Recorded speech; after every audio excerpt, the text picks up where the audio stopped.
सवाल ये है कि ये बेरोजगारी की समस्या, एक मिनट सुनिए ना मनोज सिंह काका, क्या हमारी राष्ट्रीय प्राथमिकता है भी या नहीं? सवाल वहां अटकता है ना।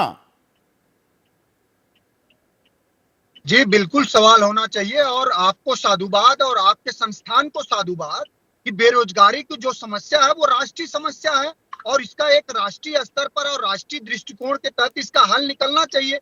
क्योंकि जब लोगों के घरों में पैसा नहीं आएगा तो वो संपन्न कैसे होंगे, और हमारा जो जीवन है वो कैसे सुखमय होगा, लोगों के घरों में दवाइयां कैसे आएंगी, उनका उनका शैक्षणिक और सामाजिक स्तर कैसे उठेगा। लेकिन अब जब सरकार के पोषण पर जीने वाले लोग कभी भी सरकार पर सवाल नहीं उठा सकते। एक वो शेर है कि राजा ने कहा रात है, मंत्री ने कहा रात है, रानी ने कहा रात है, ये सुबह सुबह की बात है।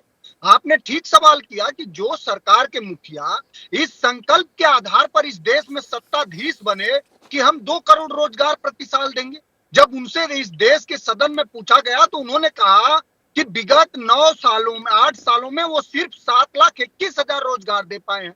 और ये बात कर रहे हैं प्राइवेटीकरण का। आपने तो नौकरियों का ही नहीं बल्कि देश के सरकारी संस्थानों का भी प्राइवेटीकरण तो करा। राज्य सरकारें क्या कर रही हैं? विपक्षी खेमा भी कोई दूध का धुला थोड़ा है मनोज सिंह काका। नीतीश कुमार कहते हैं जी 20 लाख नौकरी देंगे, पहले कहते थे कि पेड़ पे लगती हैं। 10 लाख नौकरियों का तेजस्वी यादव कहते हैं, अशोक गहलोत कुछ कह रहे हैं, सुखविंदर सिंह सुक्खू कुछ कह रहे हैं, भगवंत मान कुछ कह रहे हैं। मिलती कितनों को है? नहीं, ठीक बात है आपकी। आपने नीतीश कुमार जी का उदाहरण दिया। बिहार के लोग साधुवाद, बिहार की सरकार तो साधुवाद का पात्र है। उसने बीपीएससी के थ्रू 1,50,000 नौकरी दी, और अभी उप मुख्यमंत्री ने ऐलान करा कि अभी उप मुख्यमंत्री ने ऐलान करा कि 50,000 और नौकरी देंगे।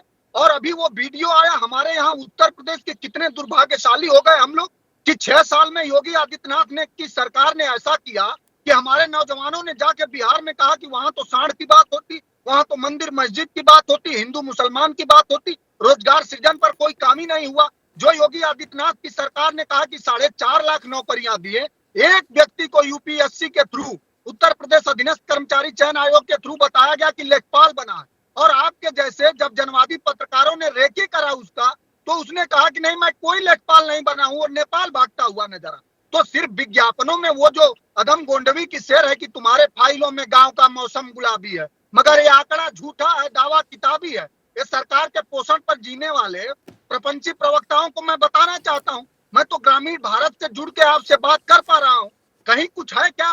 गांव में इतनी गरीबी फैली है हर घरों में, चाहे वो किसी भी जात धर्म के लोग हैं। विगत 9 सालों में किसी भी घर के नौजवान को नौकरी नहीं मिली। ग्रामीण क्षेत्र में रहने वाले लोग नौकरी पा जाते थे आर्मी में, उसको भी अग्निवीर बना दिया नरेंद्र मोदी जी की सरकार ने। तो जब इसके देश के सरकार और उसके मुखिया ये संकल्प ही ले लें कि देश को बंटाधार करना है, इसको बेचना है, सिर्फ 2 ही लोगों को समृद्ध बनाना है, बाकी देश के हाथ में कटोरा थमाना है, तो उसका क्या विकल्प हो सकता है? पत्रकारिता कोई इमोशन नहीं है, ना अपना कोई ज्ञान देना है और ना कोई विचार थोपना है। पत्रकारिता क्या है? पत्रकारिता का मतलब है सही जानकारी इकट्ठा करना और तथ्य बताना। पत्रकारिता आज जितने महत्वपूर्ण दौर में है, शायद पहले नहीं थी। इस दौर से निकलने के लिए सिर्फ सच दिखाने की जरूरत है, वो सच जो आपके हित को आगे रखे। इसलिए अब रात 9 बजे प्राइम टाइम नहीं होगा, ये आपका टाइम है।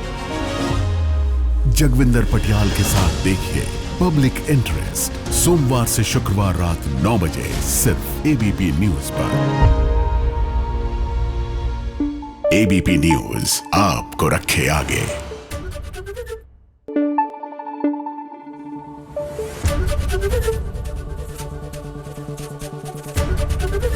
एबीपी न्यूज आपको रखे आगे।